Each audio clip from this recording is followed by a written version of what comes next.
Hey, Johnny here for Johnny's Car Care and Reviews. So what have I done this week?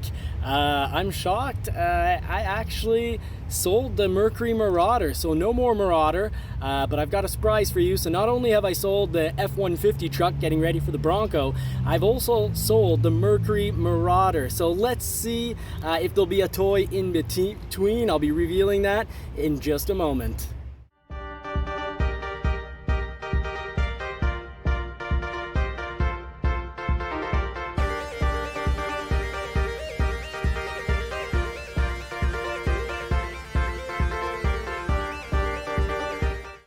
So here's the question, do I still have the Mustang? I've been talking about this since this winter. I need to sell the Mustang to pay for the Bronco. But here's a solution to that. If you currently have a car that you don't really want to get rid of, I'm quite positive you're going to be able to have your Bronco for, let's say, a full year. So $7,000 worth of payments on average. Now, I'm quite certain that after a year, you can sell your Bronco and break even on it, and even maybe get some of your payments back. So I'm thinking 1 year of Bronco ownership, if you sell it after the first year, is only gonna cost you somewhere between $3,000 to maybe at most $7,000. So, you know, I needed to get my fix for the summer. I needed to have a little bit of fun, and I've been contemplating a lot of vehicles, and you know, let's put the pedal to the metal and go see what that vehicle is. So here's what I got. I got a 1994 Mustang GT. Now, it's a lot of things. Is it clean? Is it rust-free? Does it look good? Well, this is probably one of the more disliked Mustang models, but to me, it looks great. And you know, I contemplated a lot of different models for the summer toy to get me through. And you know, the Marauder's gone, and I'm gonna do a full review about how I feel about 1 year of ownership, from repairs to performance. And you know, I haven't exactly got the fastest summer toy. And you know, I've got to say, I did contemplate, you know, I could have maybe contemplated trading in or selling the Mustang, because anything that's convertible right now has a crazy market value on the used market. And I could have gotten, you know, a brand new Jeep, for example, which I find look really cool, would have gotten me off-roading. And then, you know, I had a little hesitation because I want to keep the Mustang. So I thought about an older Jeep.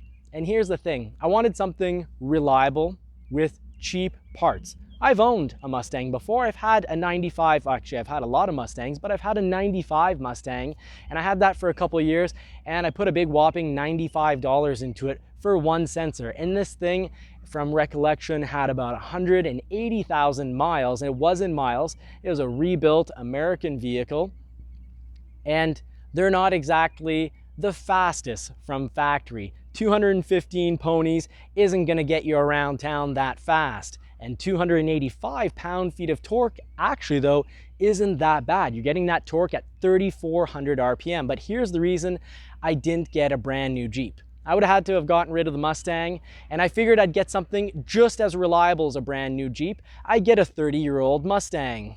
Now let's just do a little walk around so I can show this to you. You know, my goal in the next few weeks is I'm gonna be doing a little bit of fun videos, some acceleration videos, maybe a burnout or two. Definitely gonna do some ride-alongs, because you know, these things, their handling isn't at all like a modern vehicle.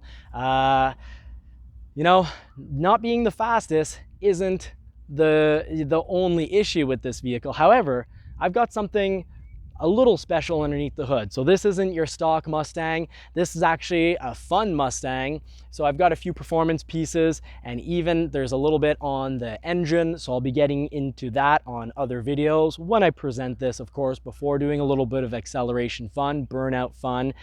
And you know, might not be the best drift car, but I was looking at drift cars. You know, I was looking at Nissan 350Zs, which I really like, and Marie, the wife, would have been thrilled to have one of those, because she finds those pretty good looking, and I agree with her. And you know, I've had a 300ZX twin turbo before. It was in about somewhere between pretty close to the mid 550 horsepower mark. Vehicle could comfortably go into the 300 kilometer an hour. After I sold it, the next owner told me he got it up to 345 kilometers per hour. So I'll try to put little numbers to translate that into miles per hour, but it's freaking fast. So let's just take a look at this vehicle.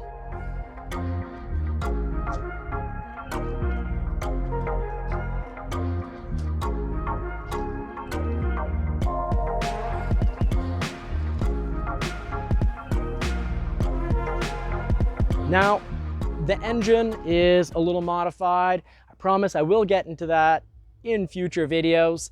But here's the thing. Why did I pick a Mustang? I wanted something reliable. I wanted something that it could more or less beat on, have a good amount of fun, and I didn't want problems, because here's my idea.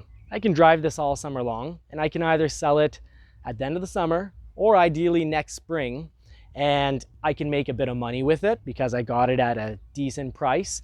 And talking about getting a vehicle at a decent price, the point I also got this vehicle is because in future videos, really important to me, I want to show you guys how to make money flipping a car.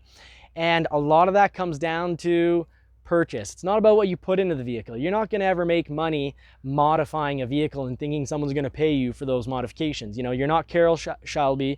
You don't have the name for it. You can't put a sticker on it and say, you know, Johnny's Car Care and Reviews has modified the vehicle and expect to, you know, put 3 into it and pull out 10,000. But what you can do is buy at the right price. And here's the tricky part. You got to buy the right vehicle. You got to check out the vehicle. So I'll be doing full reviews, sort of like a review on the vehicle, but at the same time, what you need to look for when you're buying a used vehicle, whether it's a classic car or it's, you know, a truck, a pickup truck, or an off-road machine that you think you can flip. You know, there's a lot of signs you can look into, like how it was previously treated, but there's specific things you can do to make sure that, you know, you don't get the short end of the stick. So, you know, stay tuned to future videos, like and subscribe, because you know, the goal of this channel is really to give you guys a helping hand. I've gone through all of the wrong things you could do. You know, I've lost $8,000 before on actually a couple of vehicles. I've made a lot of bad decisions, and those bad decisions taught me a lot. You know, I remember there was a point where I had, you know, I was on a dairy farm doing my main business, but also, you know, putting some hours into the dairy farm. And you know what, I've had up to 7 vehicles at the same time, and I've also had a lot of broken vehicles at the same time and have dumped money into those vehicles because I just wasn't knowledgeable enough to purchase the right vehicle. Now, this vehicle isn't perfect. I can't say that I've made mistakes because I got a deal on it, and it's because it wasn't perfect. But you know, you can have a vehicle that appears to have some major issues, get a great deal on it, and fix those issues for really cheap. So I'm going to be teaching you guys and sharing with you how to shop the right vehicle, doing your research, and then once you pick out your model and you know your risk reward factor, what to look for so that you don't get the wrong vehicle. So stay tuned, like and subscribe. I've got a whole lot more coming. We wish you more cars and more power.